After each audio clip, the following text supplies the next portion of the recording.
Através do desconhecimento está das chaves da exclusão e do preconceito. Quem não convive com grupos sobre os quais lança ideias acaba criando fantasias, senso comum, deduções a priorísticas. A grande questão é a convivência.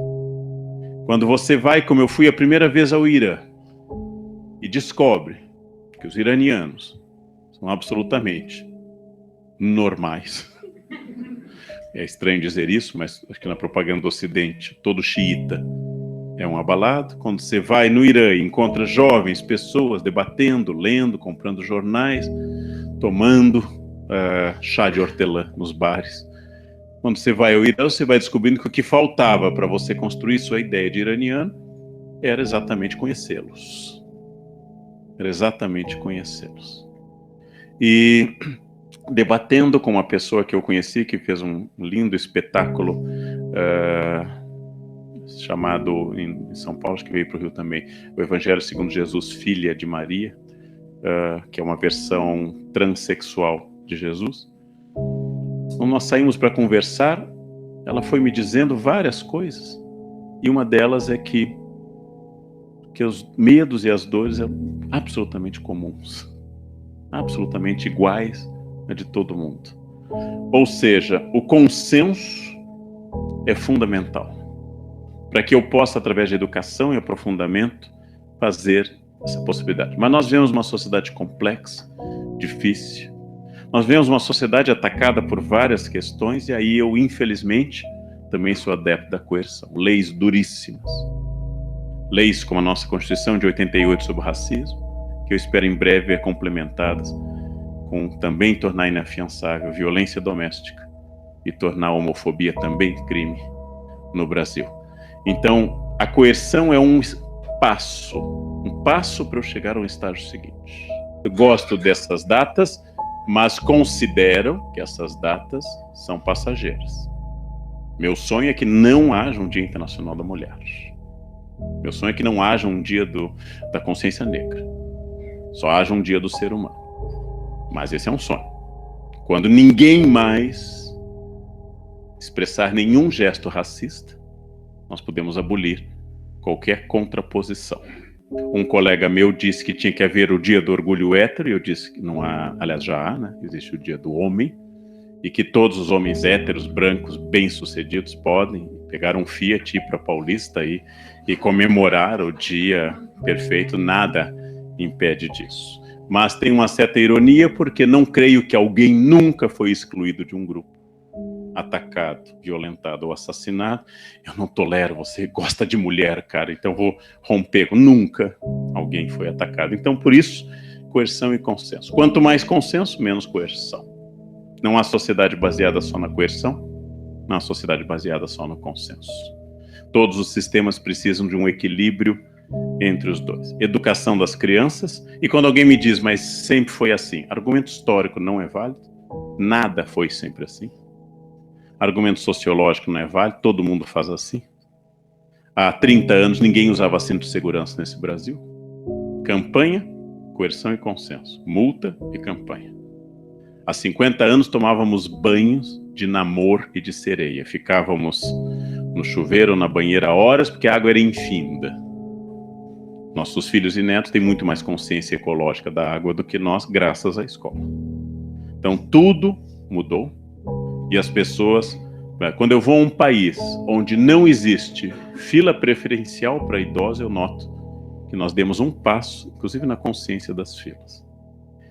E aí, encaminhando à conclusão, como eu disse num debate na Fiesp, é muito curioso, eu fui chamado por causa da questão de cotas, é muito curioso que a sociedade brasileira aceite perfeitamente que passe à frente, ou seja, que eu quebre a isonomia, quem for idoso.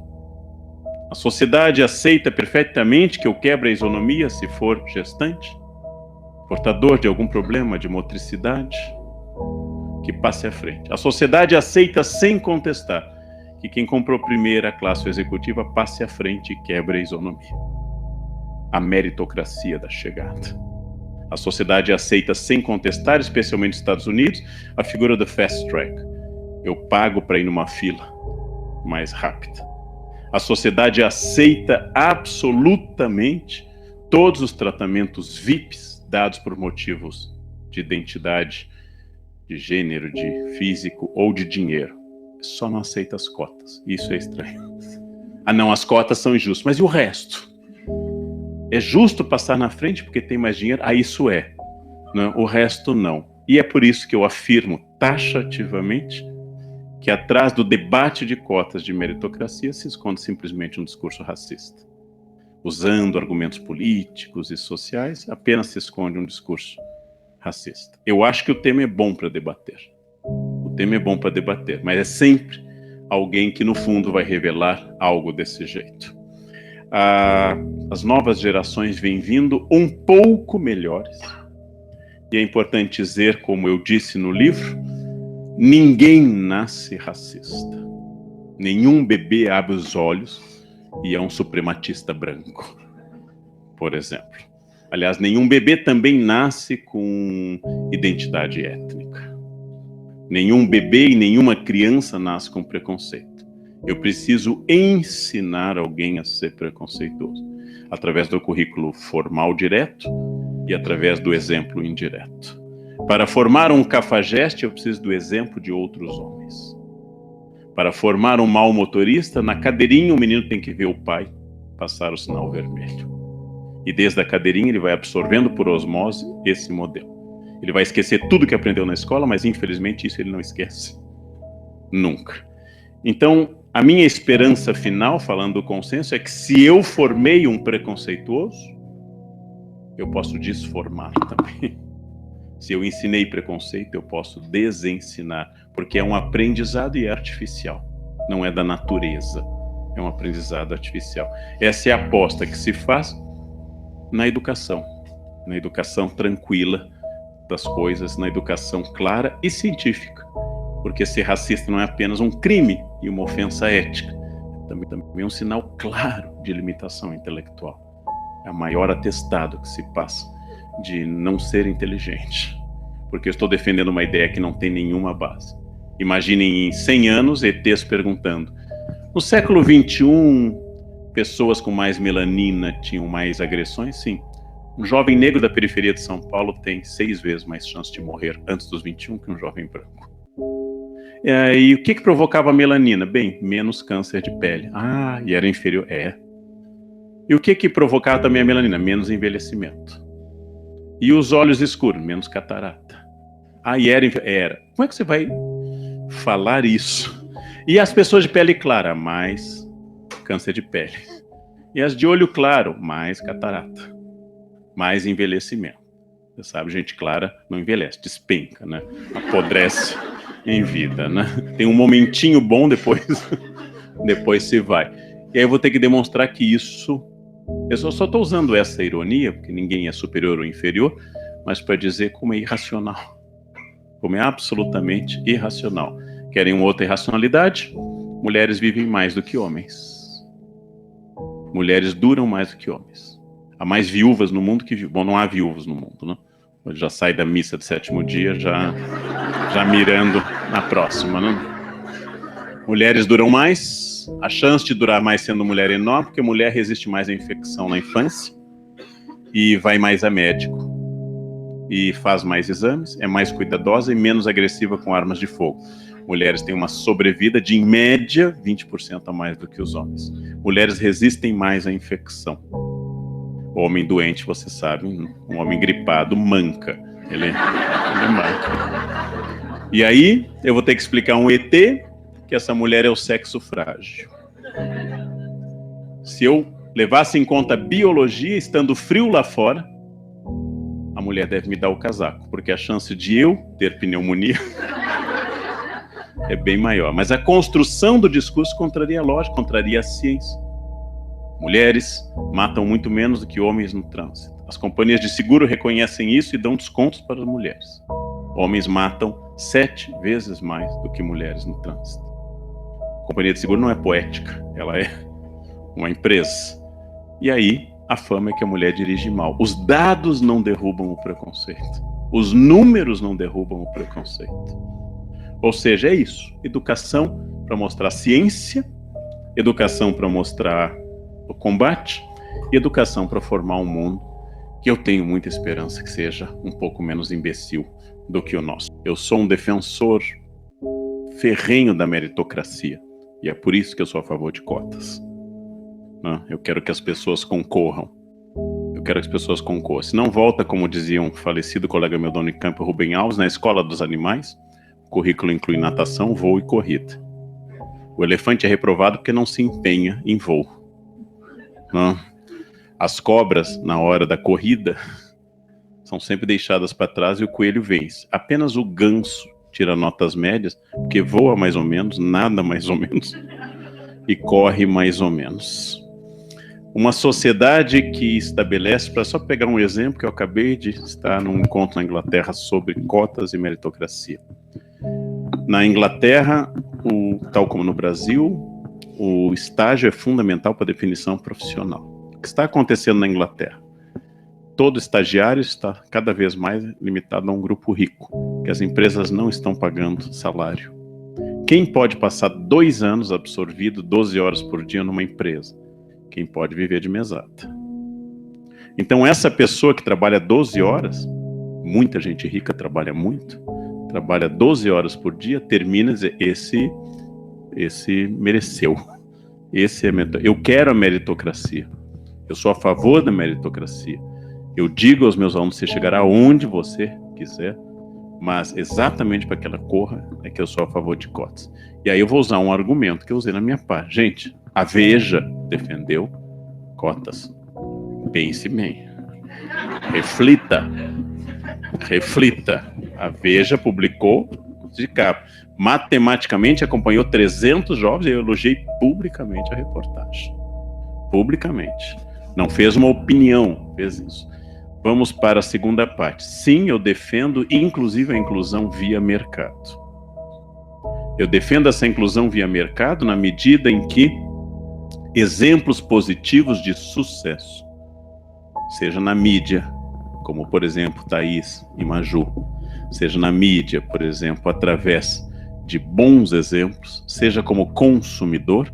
Nos Estados Unidos, o que acontece hoje é que, em geral, o grupo de negros está mais integrado à sociedade urbana da costa leste do que o tradicional latino imigrante mais recente, que hoje é a maior minoria nos Estados Unidos. Os negros não são mais a maior minoria.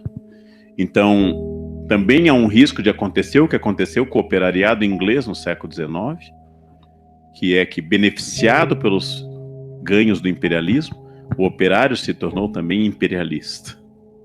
Há um risco de cooptação. Mas num sistema capitalista como o nosso, a incorporação via cartão de crédito, ela funciona como um outro fenômeno que eu analisei no encontro da Unicamp, que é o chamado pink money, ou dolly dollar, ou seja, o dinheiro gay. Os gays, em geral, não têm filhos no Brasil. Nos Estados Unidos é cada vez mais comum a adoção, quase uma norma hoje.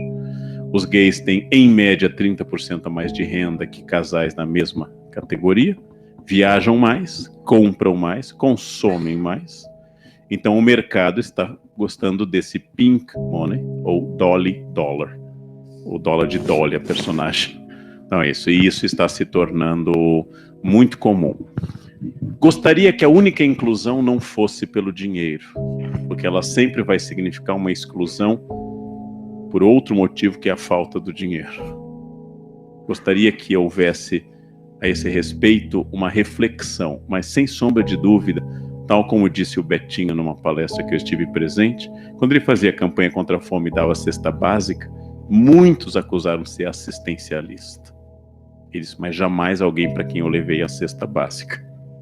Para quem está recebendo a cesta básica, ele não vai refletindo, você está ajudando a manter o controle do capitalismo na medida em que diminua nosso potencial revolucionário para eliminar. Não. Para quem está com fome, a cesta básica não tem sociologia. Ela existe, né? Então, sou a favor dessa inclusão via cartão de crédito, mas sempre acho que ela não pode instaurar uma outra questão. Bem-vindos negros, bem-vindos gays, bem-vindos indígenas, desde que tenham renda. Afastem-se os que não têm. Então, mas na nossa septicemia atual, qualquer melhoria é uma grande questão, uma grande questão. Quando eu faço referência à Guerra Civil, já disse em 2 livros o seguinte: entre 1831 e 1845, especificamente, o Brasil teve episódios como a Balaiada, a Sabinada, a Cabanagem, a Guerra dos Farrapos, e mais recentemente nosso foco está no episódio de 1835, que é a Revolta dos Malês em Salvador. Nós tivemos Revolução Federalista, tivemos Revolução Constitucionalista de 1932, tivemos muitos episódios, e nunca o livro didático brasileiro caracterizou qualquer um deles como guerra civil. Guerra civil é dos Estados Unidos, guerra civil é da Colômbia, mas quando todo o Exército Nacional promove 4 expedições para destruir uma cidade, que é Canudos, quando pela primeira vez na história aviões são usados sobre a população do contestado, entre Santa Catarina e o Paraná, nós estamos numa guerra civil. Acho que agora nós temos uma outra consciência, que é a insegurança urbana, que sempre foi terrível nas cidades brasileiras, mas à medida que o Rio de Janeiro experimenta o colapso do Estado, e a situação absolutamente desesperadora da UERJ, porque não se trata apenas do colapso da saúde e da segurança, que são evidentes, mas você implodiu um capital intelectual do porte da UERJ. Não é só perder um grupo de professores, você perde décadas de pensamento. Décadas de pensamento. Então, se houver uma bonança econômica no futuro, eu não sei o que nós levaremos para o outro lado. O que nós vamos levar. Sobre a questão do respeito, a gente podia conversar bastante. Eu acho que tem 2 patamares distintos. Um é aquele respeito necessário, indispensável para a existência ou a convivência das pessoas. E esse tem que ser debatido, como diria um filósofo de rua aqui do Rio, gentileza gera gentileza. Acho que isso é uma questão. Lembrando que etiqueta, em filosofia, quer dizer pequena ética, e não frescura de garfo e faca. Frescura de garfo e faca é cenografia de classe média emergente. Etiqueta é o respeito ao espaço do outro. Etiqueta é a multiplicação das 4 fórmulas. Com licença, por favor, me desculpe, muito obrigado. As 4 fórmulas que reconhecem que o outro existe e que não tem nenhuma obrigação comigo. Como eu já disse em palestras sobre ética, se eu sei qual é o vinho correto, que acompanha qual queijo e harmoniza com qual água, e maltrata o garçom, eu não entendi nada de etiqueta. Só entendi dessa frescura de garfo e faca. Então, quando eu estou nesse patamar, respeito é fundamental. Mas que respeito eu posso ter diante do estuprador? Há casos em história em que não tem ouvir o outro lado. Não vamos agora entrevistar o estuprador para saber também a versão dele. Afinal, o que ele pensou naquela hora?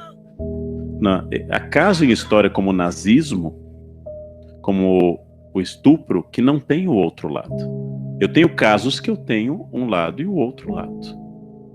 Mas como eu vou ouvir um outro lado que, vendo o colapso de gente morrendo nas filas de saúde do Rio de Janeiro, compra joias na Gasteano? Como eu vou ouvir o outro lado? Como eu vou... Qual é a sua versão? Como é que fez isso? Toda corrupção é sempre um absurdo. Mas tem casos como o roubo da merenda escolar em São Paulo, que não tem outro lado. Não tem o contraditório, que é a base da justiça. Né? Contraditório é uma discussão interessante. Mas por que a senhora roubou isso ou aquilo enquanto as pessoas morriam na rua? Não? Difícil. Então, eu acho que o respeito pressupõe, em primeiro lugar, isonomia na discussão. Não existe a possibilidade de respeito quando um dos lados está armado, ou tem a chave do cofre, ou é simplesmente o lado ladrão. Então, respeito na conversa e no trato com as pessoas é fundamental. Mas aí eu uso um argumento que é de uma feminista norte-americana e de Gandhi também. Os dois dizem a mesma coisa. Eu tenho que lutar para tirar a Índia do controle inglês, não apenas pelo direito óbvio da Índia, mas para tirar dos ingleses o peso de serem dominadores. Então eu diria que eu sei que é difícil, complicado ouvir isso, mas uma das tarefas do feminismo é fazer os homens se encontrarem. É fazer os homens descobrirem que é possível ser feliz. Que não precisa ser macho, basta ser feliz. Que não precisa ser sempre forte, sempre duro, precisa ser, que ele pode ser feliz. Os homens são aleijados culturais quase sempre, porque em parte por culpa também das mães, ouviram desde a infância que o homem não chora, que o homem não se emociona. Para de pensar como mulherzinha. Isso foi dito desde a infância. Não é fácil. Quero dizer isso, não é fácil. É um peso de uma representação social que tem um custo altíssimo. 2 meninas vão para a casa de uma terceira, não tem lugar, elas dormem na cama de casal feliz, porque estão felizes com seu corpo. Se não tiver lugar, 2 homens não dormem juntos. Eles têm medo de dormir juntos, gente. Eles têm medo de gostar, de descobrir, de pegar, de agarrar à noite. Um vai dormir ao relento, mas não dorme na cama com o outro, gente. É muito pesado isso, né? É muito pesado. Sou professor há 35 anos, as meninas se encontram, se abraçam, os rapazes dão um soquinho. Eles dão um soco nele, cara, viado.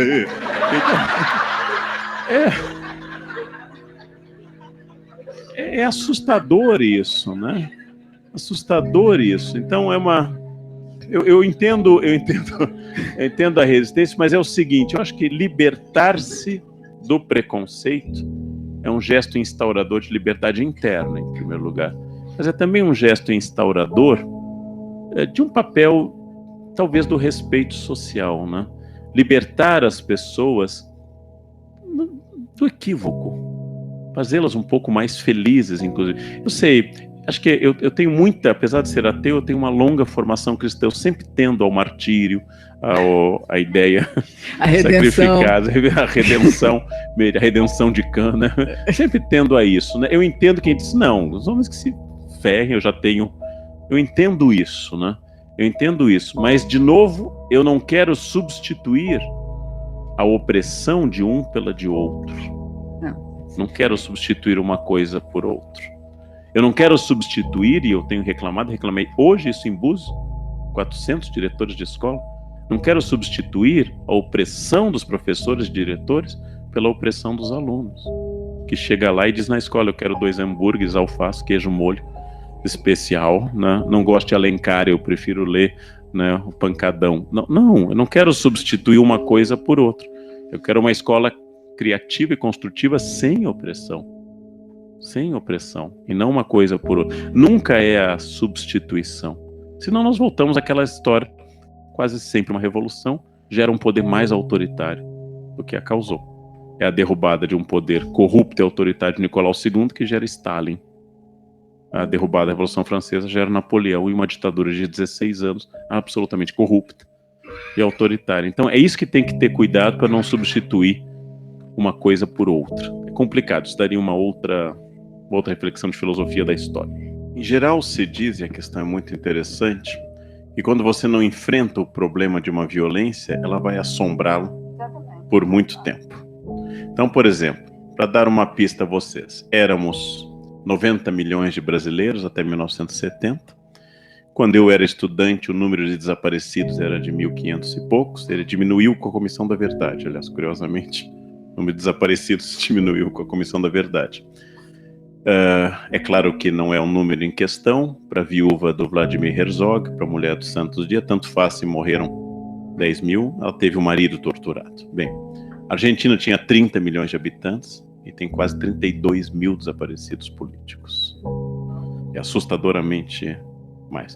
Nada justifica eu dizer assim, eu vou te matar, mas isso não é nada, porque na Alemanha nazista morreu muito mais gente.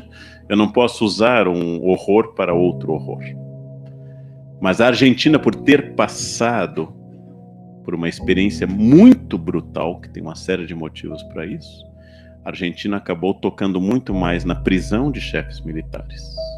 Nós não prendemos nenhum chefe militar. Não. Então, ao não fazer esse ato, ao eu ter vindo aqui chegado a esse espaço, tendo passado pela Baía da Guanabara, com o nome de ponte Presidente Costa e Silva, é um episódio que nós não conseguimos passar. O peso da história não é derrubar só a estátua do general Lee. Não. Nós temos que derrubar quase todas as estátuas que existem. Mas é o fato de que eu não consigo incorporar sequer a minha parcela naquilo. Se eu tivesse a estátua do general Lee e dissesse, esse é um homem do 19, escravista como todos do sul, da elite branca, nós somos outros, isso já não seria dramático. Esse é o Duque de Caxias, que ganhou esse título de Barão de Caxias porque massacrou a população do Maranhão, na cidade de Caxias.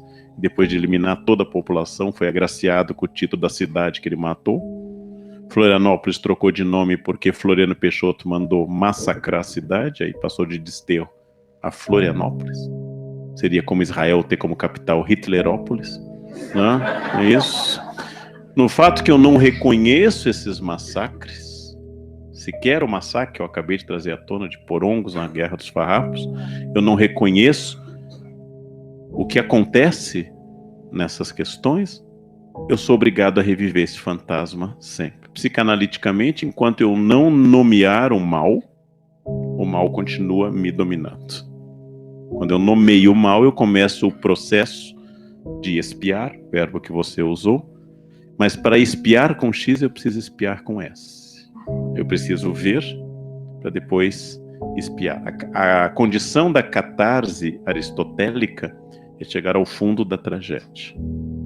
É só ao fundo da tragédia que a catarse se realiza, a expressão aristotélica sobre a tragédia. Então, sim, nós temos que olhar. Nós somos especialistas, assim começa meu livro, nós somos especialistas na negação da nossa violência. Somos um país pacífico, somos um país sem terremotos, somos um país tranquilo e assim por diante. Isso é um equívoco. Isso é um grande equívoco. Bom, e nós temos muitas e constantes violências. Bom, isso é preciso trazer à tona para superá-las, inclusive. Você também me faz acreditar, né, que ter acordado de madrugada na Praia do Forte, ter feito 2 horas de avião, ter feito 3 horas até Búzios, não ter almoçado, ter falado 2 horas e meia de pé em Búzios, ter entrado no carro, ter feito 3 horas e meia até aqui, também vale a pena por esse tipo de questão, por esse tipo. Nós somos sempre todos iguais. Não entro no mérito do argumento do macaco, nosso primo mais próximo, quase irmão. 98% do nosso código genético é idêntico, inclusive do Trump. Lembrando que há macacos ruivos, como os orangotangos. Há macacos escuros, macacos claros, todos são macacos. Mas é que o conteúdo semântico, o significado é maior que o significante nessa expressão. Então, por isso que é agressivo. Eu acho que é muito importante, com a máxima tranquilidade possível, ajudar a si, não aceitando isso. Eu acompanhei um caso em função de um projeto que eu tinha em São Paulo, de uma experiência homoafetiva de mulheres nos ônibus da Zona Leste. E essas mulheres que entravam no ônibus de mãos dadas sofreram no início algumas agressões, mas elas reagiram de tal forma e com tanta fúria que nunca mais houve agressão, porque todo mundo passou a morrer de medo de agredi-las. É um problema esse argumento, porque no fundo ele quer dizer que a culpa do preconceito esteja na pessoa que não reage. Não é verdade. Não é verdade isso. Mas é verdade, e isso talvez seja a coisa mais dolorosa que eu posso dizer essa noite. Eu preciso concordar em parte com a agressão para que eu não reaja. Como você disse, eu não me senti com o direito de estar ali. Eu preciso incorporar isso. No momento que eu incorporo que a pessoa tem razão, de alguma forma, é isso. Então, o primeiro passo é não incorporar por um discurso medonho, não incorporar o preconceito do outro. Esse é o primeiro passo. E o segundo é lembrar, com a máxima tranquilidade possível, que além de ser crime inafiançável, isto é, uma ofensa a toda a humanidade. Isso ofende a todas as pessoas, negras ou não, quando um ser humano é desqualificado por qualquer motivo.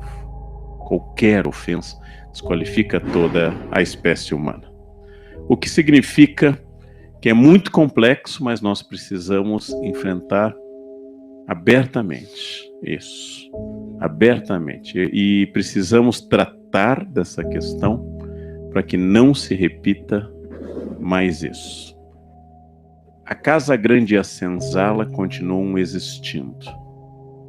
A frase "você sabe com quem está falando" é uma das criações mais perversas da nossa cultura. Como diz meu colega Cortella, a única ocasião que essa frase é plausível é na fase final de Alzheimer. Quando eu tiver esquecido de quem eu sou e por caridade eu peço aos senhores, por favor, você sabe com quem você está falando, aí ela é plausível. Né? Somos uma sociedade que, por natureza, não apenas a brasileira, na verdade ataca todo elemento que você identifica fraqueza. Então, a mulher, travesti, prostituta, homossexual, pobre, sempre que você identifica fraqueza, você faz isso. Quando a polícia examina, e lembrando que o policial é também, em geral, um pobre, quando a polícia examina com violência pessoas num ônibus, ela sabe que ela pode fazer porque essas pessoas foram educadas a não reagir. Ela não fará isso num carro de luxo, porque ela pretende e imagina a reação. Então, a consciência do seu valor, que você expressou de forma emocionante, é um passo importante. Consciência do seu valor.